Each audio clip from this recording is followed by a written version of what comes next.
지금 일주일째 날밤을 새고 있잖아요. 그러니까요.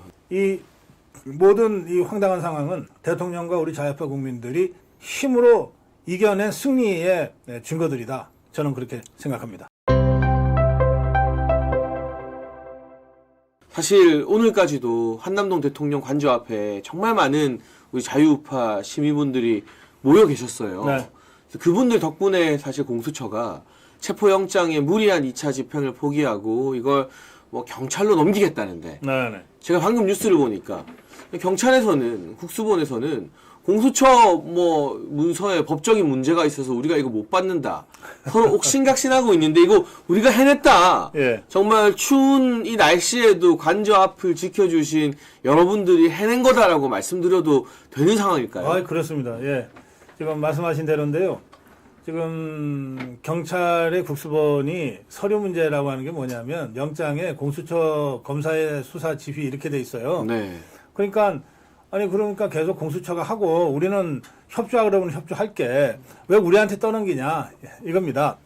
그러니까 지금 불과 얼마 전까지는 서로 자기들이 체포해서 공을 세우려고 하다가 지금은 이게 완전히 뭐 정말 뜨거운 감자 이게 되니까 서로 안 맡으려고 서로 내미력 하고 있는 상황인데 이거는 두 가지로 봐야 됩니다. 하나는 대통령과 대통령 경호처의 또 대통령 변호인단에 이것은 불법 체포영장이고 따라서 절대 응할 수 없다. 뭐 사실은 경호처는 다 유서 써놓고 일하는 사람들이거든요. 그렇죠. 목숨 걸고. 네, 그렇습니다. 그러니까 정말 목숨을 던져서라도 지키겠다 이런 확고한 의지를 공수처 간부들이 수사관들이 가서 확인을 한 거예요. 그러니까 겁이 나서 쫓겨나온 거거든요. 그러니까 2차를 집행하는 건 엄두도 못 내죠.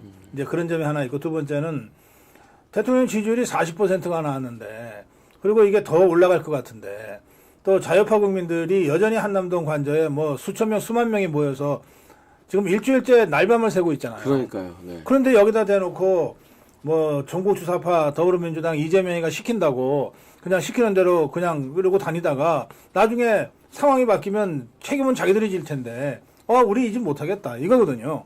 그러니까 장혜찬 최고위원 말씀하신 대로 이 모든 이 황당한 상황은 대통령과 우리 자유파 국민들이 힘으로 이겨낸 승리의 증거들이다. 저는 그렇게 생각합니다. 그러니까 뭐 이게 사실인지 100% 확인이 되는 건 아닌데 들리는 풍문에 여의도 정가에 워낙 많은 말들이 오거잖아요. 네.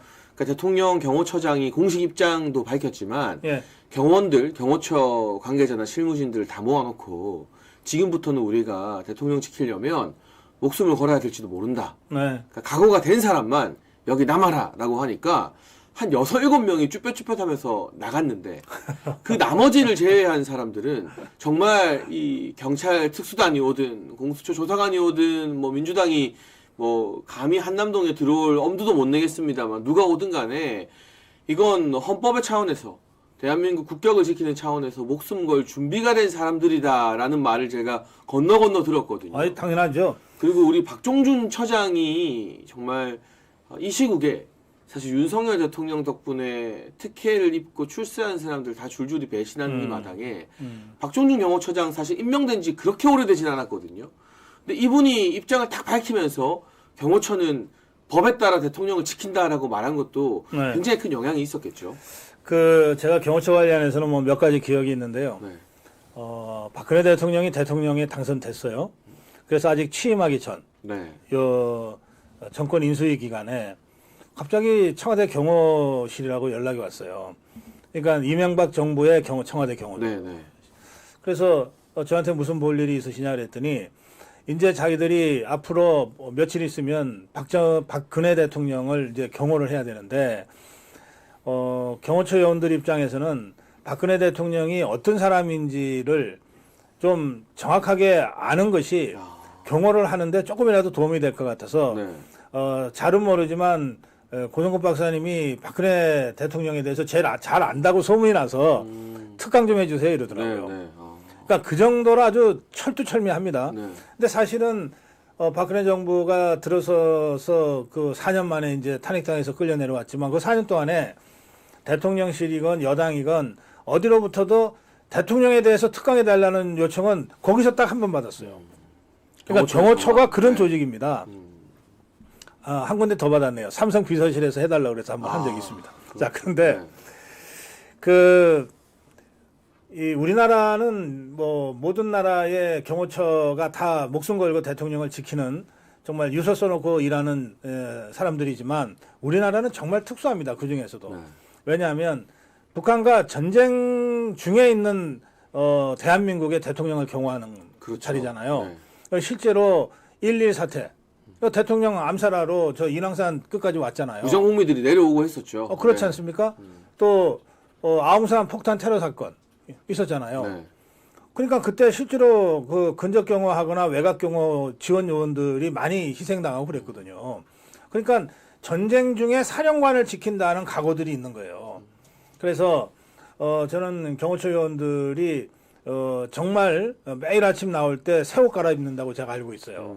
그러니까 이거는 이제 우리 옛날 선비들이 출사할 때 새 옷을 갈아입고 그러니까 죽으면 그 옷으로 돌아오잖아요. 그렇듯이 그 대통령 경호실 요원들은 매일 출근할 때 그 속옷을 다 갈아입고 나온다고 제가 들은 적이 있어요. 그 정도로 진퇴에 분명하고 생사관이 남다른 사람들이에요. 이 사람들이 한 300여 명이 요원이고 이게 순환 근무를 하기 때문에 지난 3일 날은 그 중에 200여 명이 이제 몸으로 막았었던 모양인데요.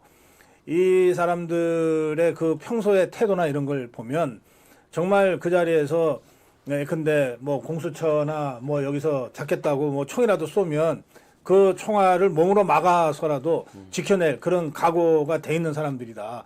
그들과 맞닥뜨렸기 때문에 그 공수처가 잔뜩 쫄아가지고 도망쳐서 뒷걸음쳐서 도망쳐 나온 거다. 저는 그렇게 말씀드리고 싶습니다. 그러니까 사실 많은 자유우파 시민들이 대통령 주변의 고위공직자들 이를테면 뭐 원조로 따지면 한동훈인 거고요.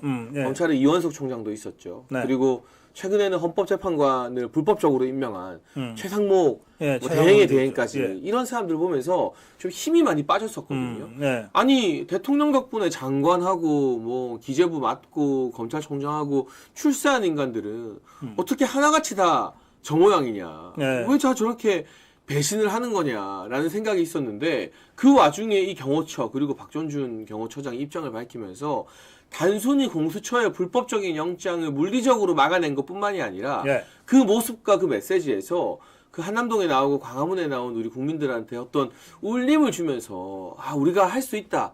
대통령을 지키고 나라를 지킬 수 있다라는 공감대가 형성되도록 하나의 불씨를 만들어준 것 같아서 저는 이게 그렇습니다. 이게 물리적 영장을 막아낸 것 이상의 엄청난 의미가 있다는 생각이 좀 많이 들더라고요. 그렇습니다. 근데 우리 장희찬 최고위원 말씀을 들으면서 이게 어떤 면에서는 우리 한국인의 DNA에 딱 각인되어 있는 것 아닐까 이런 생각도 들어요. 사실 임진왜란이 났잖아요. 그 제일 먼저 도망간 게 그 고위 공무원들입니다. 그때 그랬죠. 그리고 장군들이에요.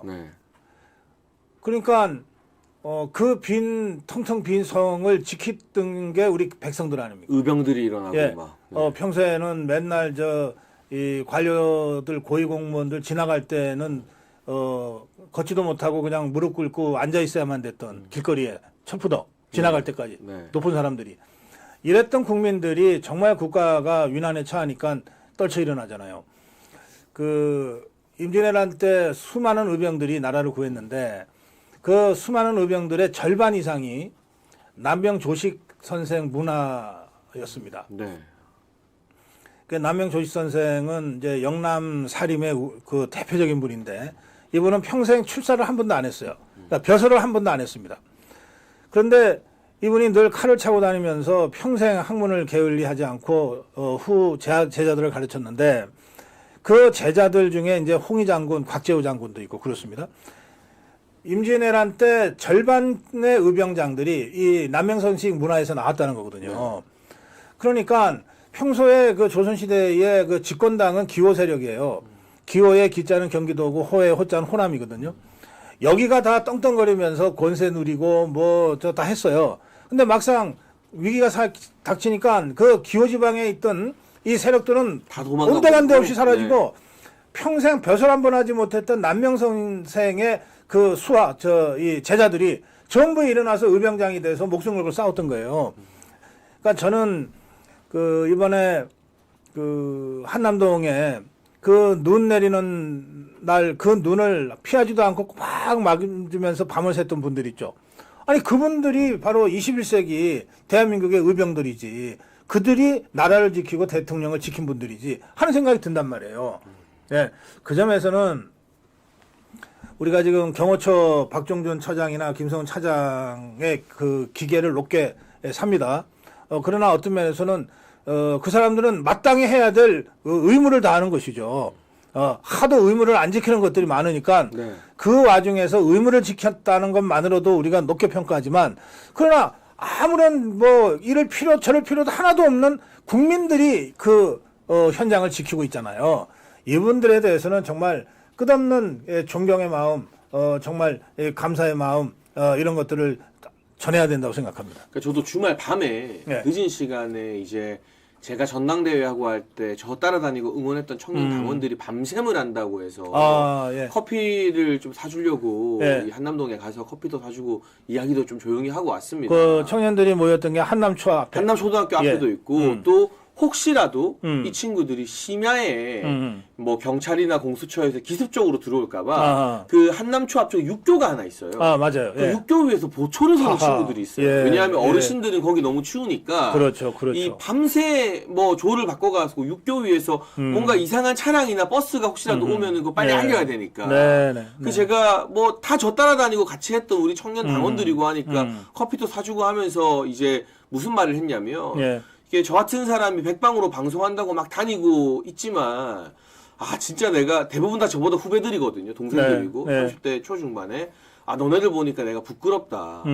정말 너네들이 나보다 훨씬 낫다라는 이야기가 현장에서 그렇죠. 저절로 네. 나오더라고요. 그렇습니다. 그러니까 그렇습니다. 이번에 예. 이 한남동에 우리 국민들 시민들이 모이면서 사실 또 이 이야기를 꼭 하고 싶은 게 오늘 아침에는 대통령 관저 앞에 약 40여 명의 국민의힘 국회의원들이 나왔거든요. 예. 그러니까 일단 나온 사람들 저는 뭐 칭찬해주고 뭐 뒤늦게라도 네. 나왔으니까 저 박수 쳐주고 싶네요. 주고 싶지만 예. 네. 근데 그 사람들이 먼저 이 싸움을 이끌어간 게 아니라 당연하죠. 우리 국민들이 시작한 싸움에 네. 그 고관대장이나 장군이어야 될 국민의힘 국회의원들은 눈치 좀 보다가 이거 이길 것 같으니까 이제 뒤늦게 달려온 네. 거란 말이죠. 네, 이것도 그렇습니다. 박사님 말씀해주신 임진왜란 때랑 거의 비슷한 네. 모습인 것 같아요. 아니 뭐 이길 것 같으니까 뒤늦게 숟가락이라도 하나 들고 같이 하겠다 그러니까 박수 쳐서 저 환영합니다. 네. 환영하지만 나중에 이 대통령 복귀 후에 이런 것들은 다 좀 정말 차분하게 좀 따져서 평가하고 아니 일이라는 게 그거 아닙니까? 공세운 사람한테 상을 주고 잘못한 사람한테는 벌을 줘야죠. 이런 신상필벌이 지켜져야만이 나라가 바로 쓰는 것 아닙니까? 네. 그런 것들은 이후에 우리가 꼭 해야 된다고 생각합니다. 그래서 오늘 이 국민의힘의 40여 명의 의원들이 나온 게 정치적으로는 굉장히 큰 의미가 있지만 네. 저 사람들이 이끌어낸 게 그 예. 추위에 육교에서 보초 섰던 저희 그렇습니다. 후배 그렇습니다. 청년 당원들과 연로하신데도 그 한남동 앞을 지키셨던 우리 네. 어르신들 덕분이다라는 네. 생각이 좀 많이 들었고요.